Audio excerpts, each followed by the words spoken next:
ചരിത്രനഗരമായ മധുരയിൽ നിന്ന് 10 കിലോമീറ്റർ പടിഞ്ഞാറായി സ്ഥിതി ചെയ്യുന്ന പ്രകൃതി മനോഹരമായ ഒരു മലനിരയാണ് സമനാർ മല.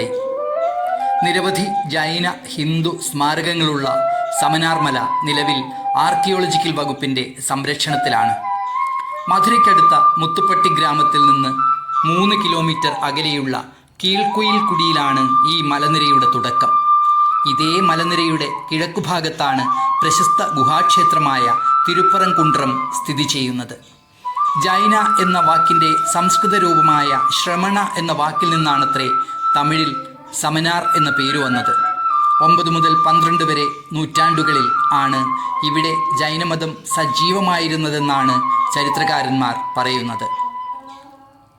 സമനാർ മലയിലേക്ക് പ്രവേശിക്കുമ്പോൾ അടിവാരത്ത് ഒരു താമരക്കുളവും അതിനടുത്തായി അയ്യനാർ കറുപ്പസ്വാമി ക്ഷേത്രവും കാണാം. കറുപ്പസ്വാമി തമിഴ്നാട്ടിലെ വിവിധ സ്ഥലങ്ങളിൽ ആരാധിക്കപ്പെടുന്ന ഒരു പ്രാദേശിക ദേവതയാണ്. കറുപ്പസ്വാമി ക്ഷേത്രത്തിന് സമീപത്തിലൂടെയാണ് സമനാർ മലയിലേക്ക് പ്രവേശിക്കുക. സമനാർ മലയിൽ 2 പ്രധാന ജൈന സ്മാരകങ്ങളാണുള്ളത്. ഒന്ന് മലയുടെ തെക്കുപടിഞ്ഞാറേ ചരിവിൽ താഴെയായി സ്ഥിതി ചെയ്യുന്ന 10-ാം നൂറ്റാണ്ടിലെ സെട്ടിപ്പൊടവ് സൈറ്റാണ്. പൊടവു എന്നാൽ തമിഴിൽ ഗുഹ എന്നാണ് അർത്ഥം. രണ്ടാമത്തെ സ്മാരകം മലമുകളിലുള്ള പേച്ചിപ്പള്ളമാണ്. അതിരാവിലെയോ വൈകുന്നേരമോ ആണ് സമനാർ മല സന്ദർശിക്കുവാൻ പറ്റിയ സമയം. കുത്തനെയുള്ള കയറ്റം കയറി പേച്ചിപ്പള്ളം സൈറ്റിലെത്തുമ്പോൾ നനുത്ത കാറ്റിൻ്റെ തലോടലേറ്റ് നാലുപാടും പച്ച നിറഞ്ഞ തമിഴ് ഗ്രാമങ്ങളും അങ്ങ് ദൂരെ മധുരമീനാക്ഷി ക്ഷേത്ര ഗോപുരങ്ങളുമെല്ലാം കണ്ട് ഹൃദ്യമായ ഒരു മലകയറ്റ അനുഭവം നമുക്ക് ലഭിക്കും. പേച്ചിപ്പള്ളത്ത് ചെറിയ ജലാശയത്തിന് മുകളിൽ പാറയിൽ നിരയായി കൊത്തിയ 8 ശില്പങ്ങൾ കാണാം. അവയിൽ 4 പാർശ്വനാഥൻ്റെയും 1 ബാഹുബലിയുടെയും ബാക്കി 3 മറ്റ് തീർത്ഥങ്കരന്മാരുടേതുമാണ്. അവയിൽ പകുതി മനുഷ്യനും പകുതി സർപ്പവുമായുള്ള ശില്പം ഏറെ ശ്രദ്ധേയമാണ്. ശില്പങ്ങൾക്കു താഴെ വട്ടെഴുത്തിലുള്ള തമിഴ് ലിഖിതങ്ങൾ കാണാം. ഇവയെല്ലാം 9-ാം നൂറ്റാണ്ടുകളിലേതാണെന്നാണ് വിദഗ്ധ മതം. ശില്പങ്ങൾക്കു താഴെയുള്ള ചെറിയ ജലാശയത്തിൽ ആമ്പലുകളുണ്ട്. അതോടൊപ്പം സന്ദർശകർ വിവേചനബോധമില്ലാതെ വലിച്ചെറിഞ്ഞ പ്ലാസ്റ്റിക് കുപ്പികളും കവറുകളും നമുക്ക് കാണാം.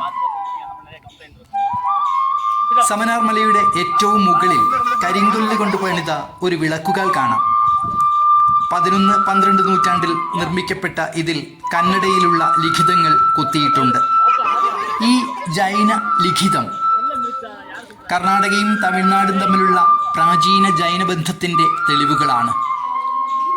സമനാർ മലയിലെ താഴ്വാരത്തുള്ള സെട്ടിപ്പൊടവ് സൈറ്റ് പ്രകൃതിജന്യമായ ഒരു ചെറിയ ഗുഹയാണ്. ഗുഹയിലേക്ക് കടക്കുമ്പോൾ ആദ്യം കാണുന്നത് ഇരിക്കുന്ന രൂപത്തിലുള്ള മഹാവീര ശില്പമാണ്. ഗുഹയ്ക്കുള്ളിൽ 3 തീർത്ഥങ്കരന്മാരുടെയും സിംഹത്തിന് പുറത്ത് കയ്യിൽ അമ്പും വില്ലുമായിരിക്കുന്ന അംബികാദേവിയുടെയും പത്മാവതി ദേവിയുടെയും ശില്പങ്ങൾ കാണാം. 1000 വർഷം മുമ്പ് ജ്വലിച്ചു നിന്നിരുന്ന ജൈന സംസ്കൃതിയുടെ പ്രത്യക്ഷങ്ങളാണ് സമനാർ മലയും ഇവിടുത്തെ ഗുഹകളും ശില്പങ്ങളും. മനുഷ്യ സംസ്കൃതിയുടെ വികാസ പരിണാമങ്ങൾ അറിയാൻ ആഗ്രഹിക്കുന്ന ഏതൊരാളും സന്ദർശിക്കേണ്ട ഒരിടമാണ് സമനാർ മല. കാരണം സത്യവും അഹിംസയും സഹജീവി സ്നേഹവും സ്വയം പ്രാവർത്തികമാക്കി മറ്റുള്ളവരിലേക്ക് പകരാനായി ജൈന സന്യാസിമാർ വിജ്ഞാനവേദിയാക്കിയ സ്ഥലങ്ങളിൽ ഒന്നാണ് സമനാർ മല. ഇവിടെ നിൽക്കുമ്പോൾ ആ സ്മരണകൾ മനുഷ്യത്വത്തിൻ്റെ ഊർജമായി നമ്മുടെ മനസ്സുകളിലേക്ക് ഒഴുകിയെത്തും.